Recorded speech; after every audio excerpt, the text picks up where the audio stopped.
Assalamualaikum warahmatullahi wabarakatuh.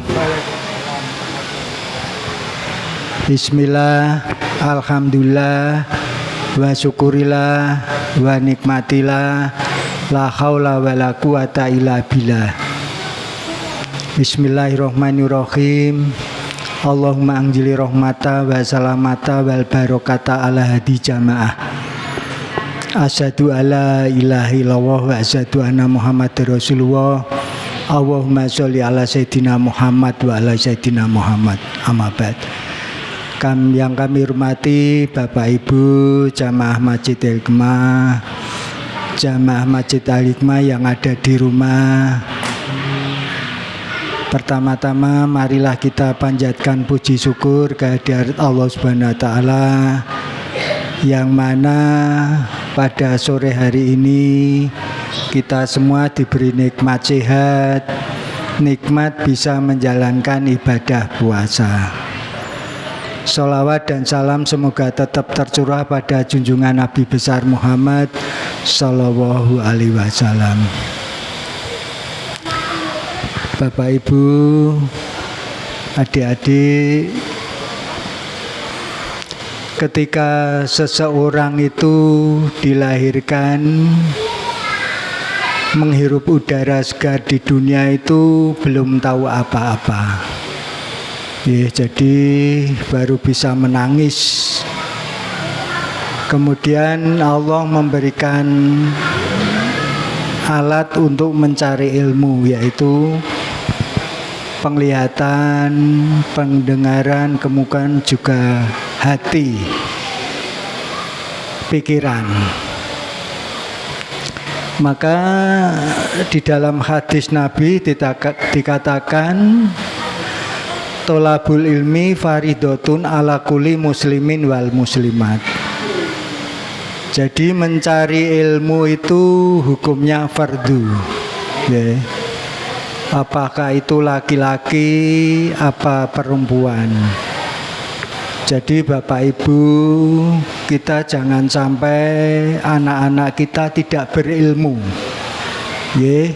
Kalau zaman dulu, zaman Nabi itu zaman jahiliyah atau zaman kebodohan, ya.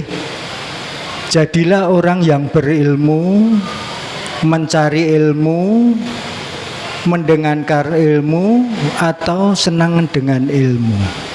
Jangan sampai menjadi orang yang kelima yang tidak berilmu.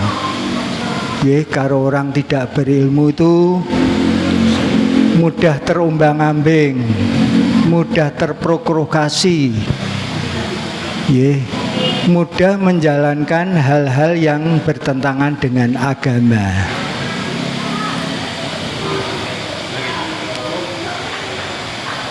Kemudian kita harus mencari ilmu. Kalau kita tidak berilmu gimana? Kalau kita mau surga, tidak berilmu tidak mungkin. Okay? Orang masuk surga itu karena rahmat Allah. Dan rahmat Allah datangnya itu dikarenakan orang-orang yang menjalankan perintah Allah. Perintah Allah yaitu menjalankan amar ma'ruf nahi munkar, menjauhi larangan-larangannya, itu termasuk perintah Allah. Okay.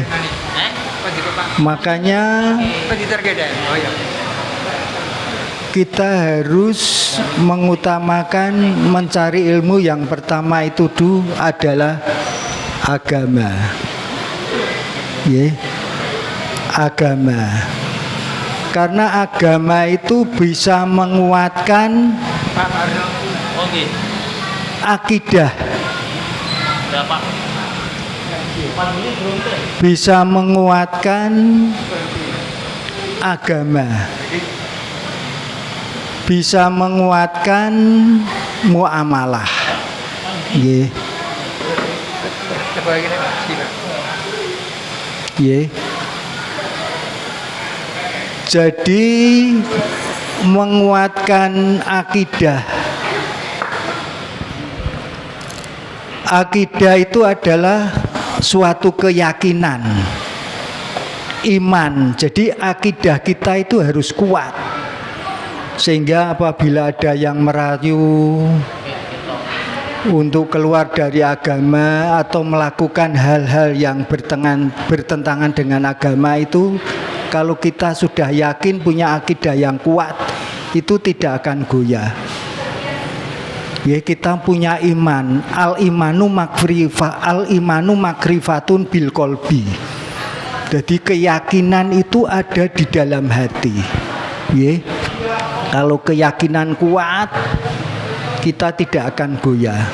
Lah iman itu apa? Ya termasuk iman percaya kepada Allah, kemudian percaya kepada malaikat, percaya kepada kitab-kitab, percaya kepada rasul-rasul, percaya kepada hari kiamat, percaya kepada qada dan qadar, takdir. Apakah takdir itu baik ataupun jelek? Ya, itu harus keyakinan. Ya. Kemudian agama itu pertama menguatkan akidah, kemudian yang kedua menguatkan ibadah. Ya. Ibadah itu apa? Ibadah itu bahasa Arab adab, ya, adab. Jadi kalau kita melihat keraton Surakarta apa? Jogja itu abdi itu berarti hamba. Itu bahasa Arab adab. Hamba. Lah, hamba itu kita ya harus patuh. Sebagai hamba itu kita harus patuh, taat kepada Allah Sang Pencipta. Nggih. Menjalankan perintah Allah, menjauhi larangan-larangan Allah, itu berarti bentuk dari ketaatan, nggih, sebagai hamba Allah. Gitu. Kalau kita taat, insya Allah kita akan selamat, nggih, akan selamat baik di dunia apalagi di akhirat. Gitu Pak Yudi. Nah itulah. Ibadah itu adalah segala macam kegiatan yang dicintai, yang diridhoi oleh Allah, itu adalah ibadah. Ya. Ibadah itu sebetulnya ya kegiatan kita sehari-hari ini. Ya. Termasuk ngaji, ini juga ibadah. Segala kegiatan, ya. Segala kegiatan yang diniati lillahi ta'ala itu berarti ibadah. Nggih.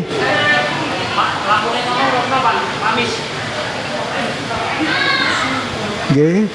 Segala kegiatan disertai dengan niat lillahi ta'ala itu ibadah. Ya, ibadah. Apakah kita kalau orang tua mencarikan nafkah, ya, mencarikan nafkah kepada keluarga itu juga termasuk ibadah. Ya, termasuk ibadah.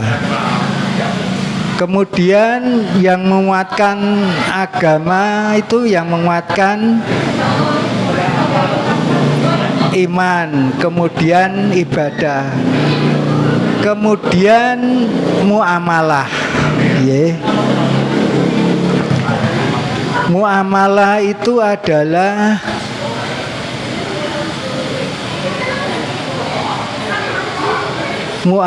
itu adalah aturan Islam, yeah. Aturan agama Islam yang berhubungan dengan habrum minanas, ya. Itu muamalah. Itu kaitannya dengan interaksi. Interaksi. Kalau muamalah itu biasanya hubungannya dengan jual beli. Jual beli, kemudian ya sewa menyewa, masalah duniawi, itu muamalah. Itulah. Makanya Bapak Ibu, kita harus bersyukur atas segala nikmat-nikmat yang diberikan oleh Allah kepada kita. Kita tidak meminta aja, Allah sudah memberi, gitu. Kita tidak pernah meminta. Kita tidak pernah meminta untuk menghirup udara segar. Itu kita tidak minta aja, Allah sudah memberi. Lah, bentuk-bentuk syukur itu adalah kita sudah banyak diberi nikmat. Jadi kita jangan sampai melihat kebahagiaan atau kenikmatan orang lain. Kenikmatan orang lain. Kalau kita melihat kenikmatan orang lain atau kebahagiaan orang lain, itu akan bisa timbul apa? Iri. Iri, dan kita lupa bersyukur. Nah, kalau kita melihat nikmat orang lain itu bisa menimbulkan iri. Misalnya, wah kayak wong kayak kok sugih. Terus tulul amal, panjang angan-angan. Wah, seandainya aku menjadi orang kaya, aku bisa begini, aku bisa begini. Berarti itu meninggalkan kesyukuran kita, Pak Yudi.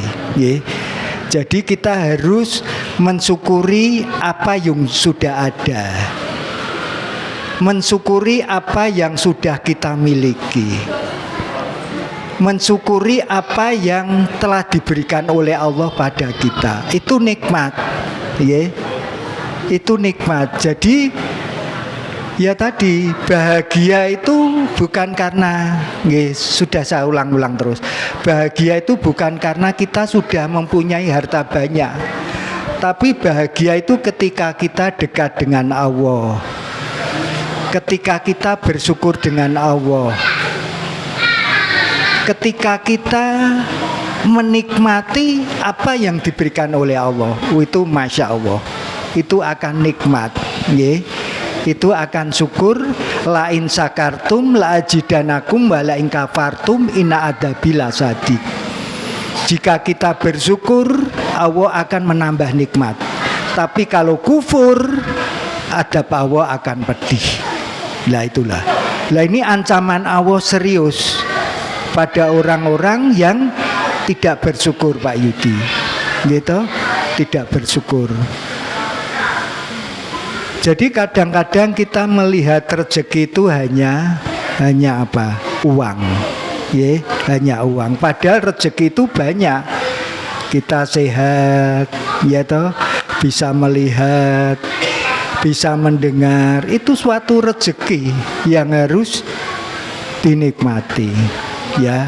Ini Bapak Ibu, ini saran saya ya. Kalau Bapak Ibu sudah menikah, sudah punya anak, itu sebaiknya, ini hubungannya dengan birrul walidain.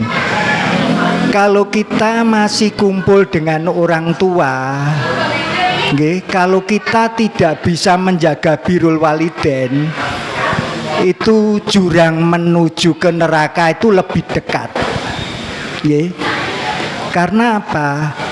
Birrul walidain itu berbakti kepada orang tua itu derajatnya tinggi sesudah kita bertakwa kepada Allah. Pertama bertakwa kepada Allah, kedua itu birrul walidain. Kalau kita kumpul dengan orang tua, kemudian kita tidak bisa menjaga hubungan antara anak dengan orang tua, itu kita mudah masuk ke neraka, Pak Yudi. Karena apa? Kita omong keras dengan orang tua saja tidak boleh, apalagi berani dengan orang tua. Lah itulah, nggih, itu berat sekali. Nggih, makanya Nabi sampai berkata bahwa ada seorang anak punya orang tua kok tidak masuk surga, itu adalah anak yang paling rugi. Nggih, demikian yang bisa saya sampaikan. Semoga bermanfaat. Kurang lebih mohon maaf. Assalamualaikum warahmatullahi wabarakatuh.